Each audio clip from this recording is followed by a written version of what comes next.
So again, this is recommended by NIDA, 50% of the lowest value. So that's what we do for DLRO. So you do the test, you have three numbers, and then you follow the 50% rule to see if it works or not.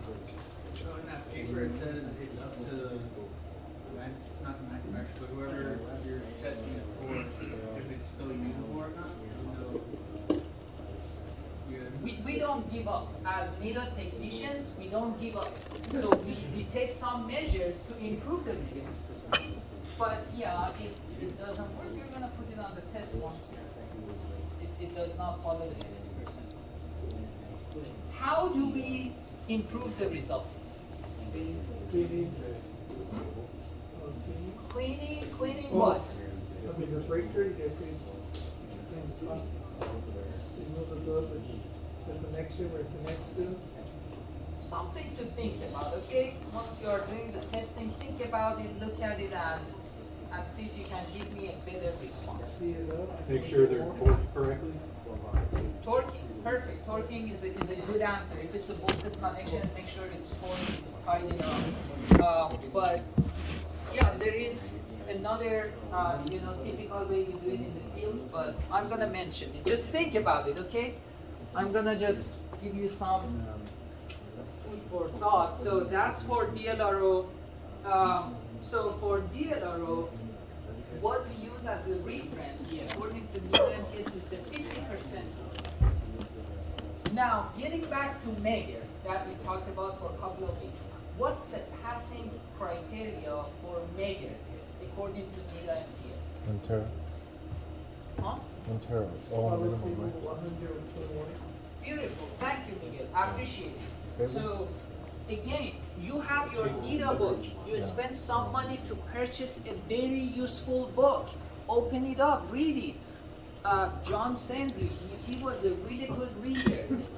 Just, and even Lawrence was amazed by that one. So, item number 2 is about the Meyer. Insulation resistance values should be in accordance with manufacturer published data. In absence of that data, use table 100.1. Values of insulation resistance less than the table or manufacturer recommendation should be investigated. So for Meyer, I know we talked about DAR, dielectric absorption ratio, the 1 minute reading to 30-second reading. We talked about it. And yes, it shall be greater than 1, but on the test form or in the final exam, if I specifically ask you to do the Meyer and then I ask you to analyze the results and tell me whether it's passing or not, you have to follow table 100.1. This is what we do according to NIDA MTS. Perhaps the customer has their own specification, that's good, but for the purpose of this class, we just stick Thank you. Lawrence. So table 100.1. So if you perform the Meyer test and then you wanna see if it's passing or not, and this is the testing we did 2 weeks ago, right? Because last week we didn't have class. So you have to come to table 100.1 and what's the rated voltage of the breaker, what voltage we apply, DC, and then what's the minimum recommended value. So for 600 volt breaker, which is low voltage, we have to apply 1000 volt DC to test it, and then the minimum recommended value is 100 megaohms. If it's below this value, your reading is below this number, then it should be investigated. We can improve the results by cleaning or heating up. If it's too much moisture, the insulation sucks in all the moisture and it's damp, we can heat it up. Perhaps that's going to improve the results as well. Cleaning the dust is going to help as well. Using the guard terminal is going to help. So these are all the options that we have to improve the Meyer results. For DLRO, you still have to figure it out and tell me how we can improve the results for DLRO. Torquing the bolted connections was a great answer, but think about more ways to improve the results. Yeah, you have to be consistent with all three phases, right? But we're gonna answer that question. So, pre-check. When you wanna do the measure, you have to perform some pre-checks. What was the pre-check for measure? And non-resistant. We have 3 quick pre-checks to make sure it is working as expected. You're supposed to test your instrument once at the beginning of the shift. So once a day. You have to make sure, and those are electrical tests. Beside electrical tests, you have to look at the calibration sticker. If it's out of calibration, send it out. You can ask your supervisor to do that. But you have to bring it up. I mean, they're not going to babysit you and come and check your test instrument.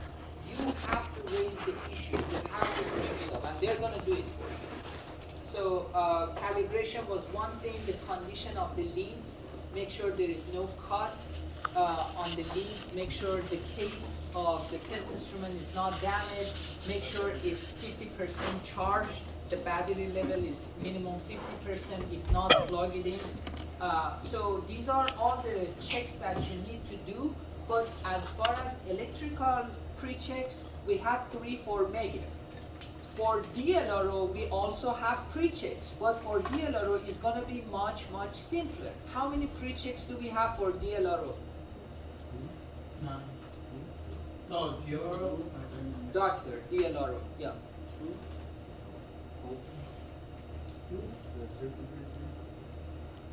Didn't you do that on Tuesday class? Yeah, we were discussing the non-resistance. And then Thank you, Jasmine. You answered the question perfectly. Just one, non-resistance. For DLRO, it's much simpler. For the measure, I give you a very high resistive value. For DLRO, I'm going to give you a very low resistive value. So one for this team, one for this team, and one for this team. We're going to split into 3 teams. So you have to read the value of the resistance. This is just an example. Your resistance might be different.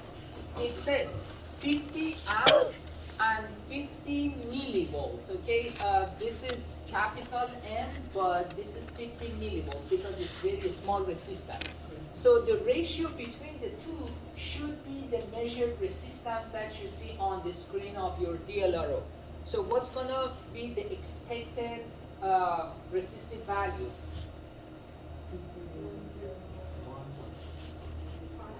Again, 50 amps, 50 millivolts. Using the Ohm's law, what should be what's the calculated resistive value?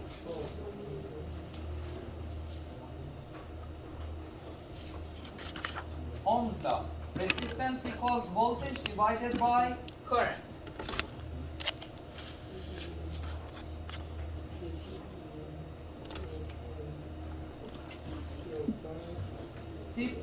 millivolts divided by 50 amps.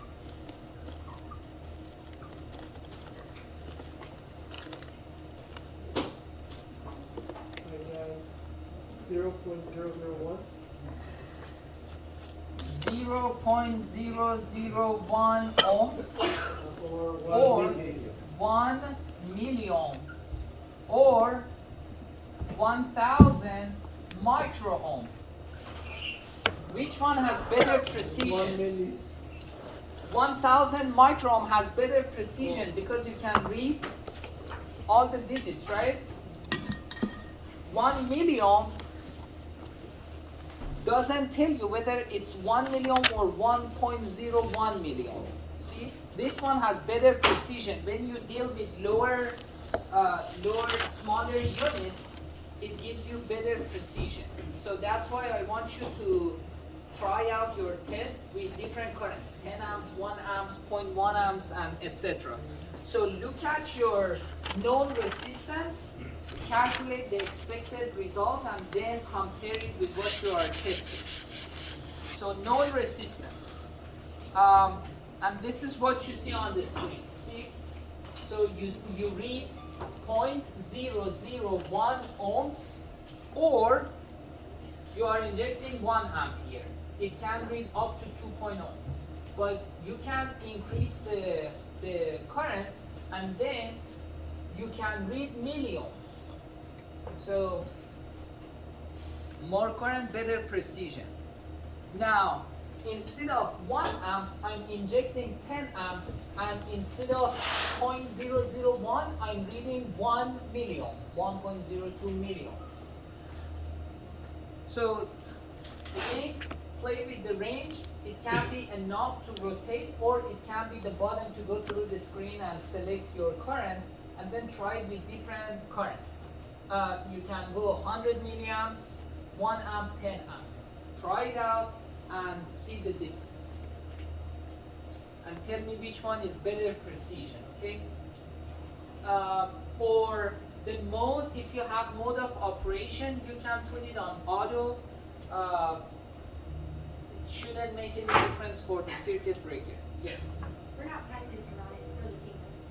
No, you're gonna just test your DLRO. I'm gonna pass on 3 DLROs. I'm gonna give you 3 breakers. So split into 3 teams. We have 23 students. We split it into a table, like, The breakers are pretty large, and we don't have the cart. Last 2 weeks ago we had the cart. So, yeah, we're gonna figure it out. So, we need to move the breakers. If you want to move the breakers here, by all means, I mean, but the breakers are kind of heavy, so I leave it up to you. We have 1 card here. Are we just supposed to bring results, or is it? Very good question. Very, very good question. When you test the breaker, and before we start the lab session, and we have 1 card on that corner.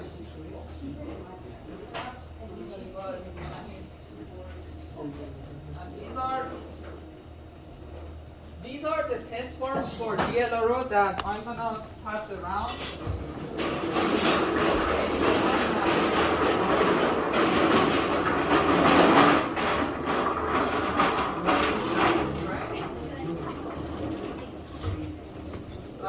We're gonna take it to the other side. Just give me 1 second.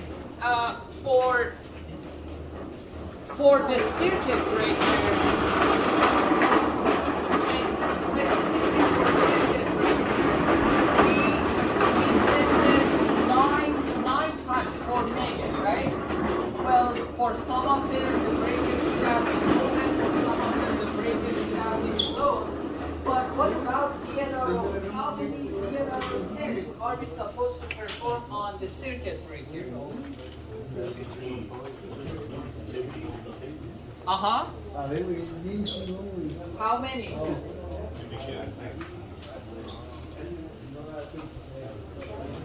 Alright, let me ask you this. For the circuit breaker, I'm dealing with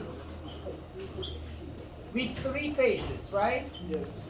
And in the middle of each phase, I have a contact, moving contact, the stationary contact to close or open. Now, when the breaker is open, do we have any continuity? You're gonna read OL, over limit, right? You're not gonna read anything, it's open. So, do you think when we wanna do the Docker, the DLRO, do we have to have the breaker open or closed? Closed, because when it's open, it's open. We want to measure the conductivity. So we want to measure the conductivity of the resistance. Conductivity means electrons are passing through. It means the breaker shall be in closed position for DLRO. And then you just grab the clips, and you have 3 types of leads for DLRO. One of them is push probes. You push it down and then it injects the current. What else? Alligator or clamps. Yes, alligator clips.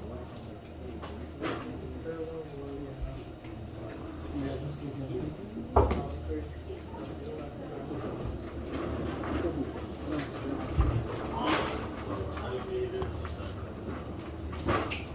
then the last one, we don't have it in the classroom. That's why I need to show you.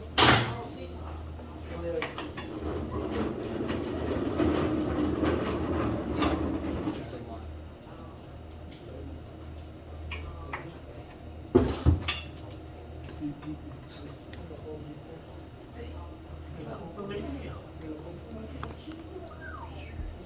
Matthew, we have inflation. So that's the C clamp. So the larger the lead you have, because lead by itself has some resistive value, right? So try to use the larger lead. But sometimes the large lead is connected to the alligator clip and you cannot, clamp it on. Your connection point is small, your alligator clip is too large. It's not gonna work. So you have to use the push broom. So try it out, see which lead is gonna work the best. The larger the lead you have is better, but again, see which one is more practical. Okay, so we're gonna have 3 tests on the breaker: A phase, B phase, and C phase. You're gonna clamp it on A phase once it's closed, B phase, and C phase. Now, the other thing that I wanna mention, you're gonna have, just bear with me, and we're gonna do the testing afterward. So this is what you see for DLRO. You have 4 wires. 2 of them are voltage or potential, 2 of them are current. C1, P1, C2, P2. C stands for current, P stands for potential. The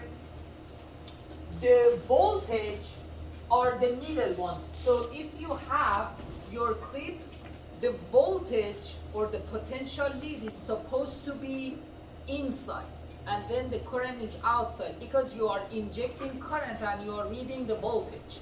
If you have the voltage out and no current is passing through, you're not going to read the proper resistance here, because here the voltage is going to be technically 0. So the proper way is to have the potential leads closer to the equipment. In rare occasions, you're gonna get 4 individual leads. If you get 4 individual leads, that's how you set it up. But for the test instrument that we have in this classroom, you get two leads. You have P1, C1 already connected, and then C2, P2 already connected. So they made your life easy. You just connect it, okay? So in rare occasions, you're gonna have 4 individual leads. But if you get that, the potential comes closer to your object. And the last thing I wanna show you here, if typically they are color coded, it's easy to plug them in. They are black, red, but in this scenario, the leads seem to be the same size. Okay, black and white are, they look to be the same size. So when they are the same size, technically it doesn't matter which one is current, which one is voltage. But in some cases, when you have your test lead, pay attention to the leads, you see that one lead is larger than the other one. You have 2 leads here, 2 leads here. C1, P1, C2, P2. And you're gonna see one of them is larger than the other one. If the leads, if the wires are not the same size, which one is gonna be current, which one is gonna be voltage? Larger is current. Thank you. For the voltage, you never hear that the wire is gonna be large because of the high voltage. That's because of the insulation. For higher voltages, you need thicker insulation. But the wire size is gonna go up based on the current. That's why in your residential panels, if you have 20 amp breaker, versus 15 amp breaker, the wire size is gonna be different, right? 14 versus 12. So for the current, if you see the wire sizes are not the same, the larger one is gonna be connected to the current terminal. Questions? So I give you the test form. I'm gonna give you the test instrument. You have your known resistance, okay? Yeah, and we'll go from there. So perfect. Thank you, guys. We just need to take care of that. Is red or black? Huh? Is usually red current or Just look at your test leads and I'm gonna answer your question. But yeah, typically red. The larger one is current. If they are the same size, it doesn't matter. okay?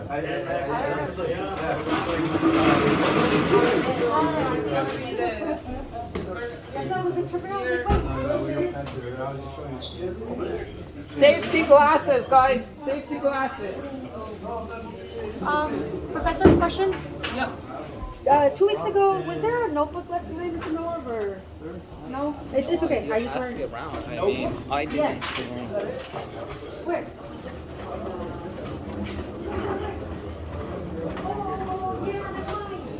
Second one.